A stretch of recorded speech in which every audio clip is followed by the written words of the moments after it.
Assalomu alaykum hurmatli talabalar. Bugun demak darslarimizni davom etamiz. Bugungi 3-darsimiz, ya'ni Pythonning matbuot kutubxonasiga bag'ishlangan 3-darsimiz. Bu darsimizda asosan matbuot kutubxonasida mavjud o'sha statistik funksiyalar bilan tanishib o'tamiz. Demak, birinchi funksiyamiz bu has funksiyasi hisoblanadi. Bu funksiyaning asosiy vazifasi demak guruh elementlarini sizga o'sha aytaylik to'plam elementlarni statistik holatda, grafik holatda ko'rsatib berish vazifasini bajaradi. Demak, birinchi misolimizda biz qaraydigan bo'lsak, bitta to'plam olganmiz, ya'ni data degan to'plam olganmizda, o'sha to'plamimizdagi demak elementlar bo'yicha bizning grafikamiz ustun shaklda demak grafik elementini chizib bergan. Siz agar statistik ma'lumotlar bilan ishlatganingizda, ya'ni aytaylik diagrammalarni ustun shaklda hosil qilayotganingizda, demak Pythondagi has funksiyasidan foydalanib demak ishlashingiz mumkin. Xo'p, ikkinchi funksiyamizga to'xtalib o'tadigan bo'lsak, bu funksiyamiz demak Pythondagi boxplot funksiyasi hisoblanadi. Demak, bu funksiyamizning asosiy vazifasi nimadan iborat? Bu funksiyamiz demak siz grafik chizayotganingizda, ya'ni aytaylik sizdagi ma'lumotlar o'sha ma'lumotlarning tarqalishi, ma'lumotlarning zichligi yoki bo'lmasa aytaylik o'rtacha qiymatni hisoblayotgan paytingizda demak natijalar asosida grafikani hosil qilishingizga to'g'ri keladi va o'sha holatda demak grafikani hosil qilish jarayonida demak siz ularni tahliliy jarayonlarni amalga oshirishingizga to'g'ri keladi. Siz shunda demak o'sha boxplot funksiyasidan foydalanishingiz mumkin. Hop, bizning misolimizda ko'radigan bo'lsak, bizda 3 ta to'plam mavjud, ya'ni data 1, data 2 va data 3 to'plamlar mavjud bo'lgan va bularga biz nima berganmiz? Qiymatlar berganmiz, ya'ni asosiy vazifamiz demak natijalar asosida, ya'ni 3 ta to'plamdan kelgan natija asosida demak o'sha tahlil jarayoni qanaqa amalga oshirilyapti, natijalar qanday o'zgarish bo'layotganligini ko'rish bo'lgan va qiymatlar asosida demak tahlil jarayonini amalga oshirganmiz. Buni demak o'sha chizilgan grafikamizdan ham ko'rib olishingiz mumkin. Endi uchinchi o'sha aytaylik statistik ma'lumotlar bilan ishlaydigan grafik funksiyamizga to'xtalib o'tadigan bo'lsak, bu funksiyamiz demak arrow bar funksiyasi hisoblanadi. Bu funksiyamiz demak sizda statistik tahlilni amalga oshiryapsiz, qaysidir jarayon bilan ishlayapsiz, lekin u yerda aytaylik turli xil xatoliklar yuzaga keladi. Masalan, absolyut xatoliklar yuzaga kelishi mumkin. Ularni siz nima qilishingiz kerak? Natijalar asosida, uni grafikasi asosida ko'rsatib berishingiz kerak. Bu holatda siz demak arrow bar funksiyasidan foydalanib demak grafikani chizib, demak men mana bu demak statistik jarayonni amalga oshirdim, tahlilni amalga oshirdim. Mana bunday xatolik yuzaga keldi deb o'sha demak o'zingizda aytaylik ilmiy ishingizda demak grafik asosida tushuntirib berishingiz mumkin. Bizda esa demak hozir misol sifatida olganmiz ikkita to'plam, ya'ni x va y bir to'plam olganmiz. Ularga o'zimiz qiymatlar berganmiz va bu qiymatlar asosida demak shuni tushunish kerak, bu funksiyada x, y, xr va yr degan, ya'ni x error va y error degan parametrlar obyektlari mavjud bo'lib, bular demak x bo'yicha xatolik va y bo'yicha xatolikni ko'rsatib berish vazifasini bajaradi. Ularga ham demak biz faqatgina o'sha aytaylik y bo'yicha xatolikni ko'rsatgin deb parametr uzatganmiz va ya'ni bizda o'sha y bo'yicha vertikal o'q bo'yicha xatolik natijalarni ko'rsatib bergan. Xo'p, bu jarayonni demak siz bemalol kodni terib, natijani olib tahlilni amalga oshirib ko'rishingiz mumkin.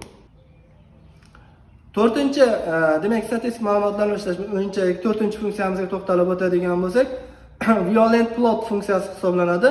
Bu funksiyaning asosiy vazifasi plot funksiyasiga o'xshaydi, lekin bittagina farqi demak siz natijalarni chiqargan oralig'ingizdagi ma'lumotlarni o'zini o'sha ranglar asosida to'ldirish asosida sizda qaysi oralig'da natijalar chiqyapti, ya'ni qaysi oralig'da xatoliklar mavjud ekanligini ko'rsatib berishi mumkin. Xo'p, buni demak asosan siz diskret ma'lumotlar, ya'ni signallar bilan ishlash jarayonlarida qo'llashingiz mumkin. Xo'p, endi bizning misolimizda aytaylik, misol olganmiz. Misolda nima qilganmiz? 3 ta tasodifiy ma'lumotlar to'plamini olganmiz. Bu yerda ya'ni o'sha random funksiyasidan olib 3 ta ma'lumot to'plamni olib, to'plamda ichidagi elementlarning qiymatini demak grafik asosida tasvirlaganmiz. Siz bu yerda endi random holatda olmasdan o'zingiz mavjud aytaylik statistik tahlillarni olasiz. 3 ta jarayon, 3 ta muhitda o'rganayotgan bo'lsangiz, 3 ta muhitdan chiqqan natijalarni olib, ularni o'sha to'plam ko'rishga o'tkazib, statistik tahlilni amalga oshirib, demak qaysi birida jarayonda natija qanday yuz beryapti, qaysi birida qanday yuz beryapti deb tahlilni amalga oshirishingiz mumkin bu funksiyadan. Endi statistik funksiyalarni ishlash uchun 5-funksiyamizga to'xtalib o'tadigan bo'lsak, bu funksiyamiz nima? Error plot funksiyasi hisoblanadi, o'zidan even plot hisoblanadi. Bu funksiyamiz hodisalar bilan, ya'ni voqea hodisalar bilan ishlash uchun mo'ljallangan hisoblanadi. Ya'ni siz aytaylik, jarayonni ayni vaqtda nima yuz berayotganligini ko'rish maqsadida siz bu funksiyadan foydalanishingiz mumkin. Aytaylik, bu chiziqlar to'plam hosil qiladi va ayni vaqtda qani grafikingiz qaysi holatda turibdi, o'sha narsani ko'rsatib berish uchun ishlatiladi. Xo'p, bizda demak ikkita event 1 va event 2 degan to'plam olganmiz, ya'ni random holatda to'plam olganmiz va uniga qiymatlar uzatganmiz. Ya'ni aytaylik, qiymatlar qanday uzatdi? Qiymatni kompilyator o'zi random holatda tanlab oladi va natijalarni nima qiladi?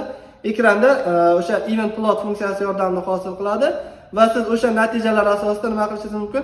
Tahlil jarayonini amalga oshirishingiz mumkin. Xo'p, faqat bizda bitta random holatda olgan bo'lsak, siz o'zingizni to'plamlaringizni kiritib, demak, ayni vaqtdagi natijani tahlil jarayonini amalga oshirishingiz mumkin.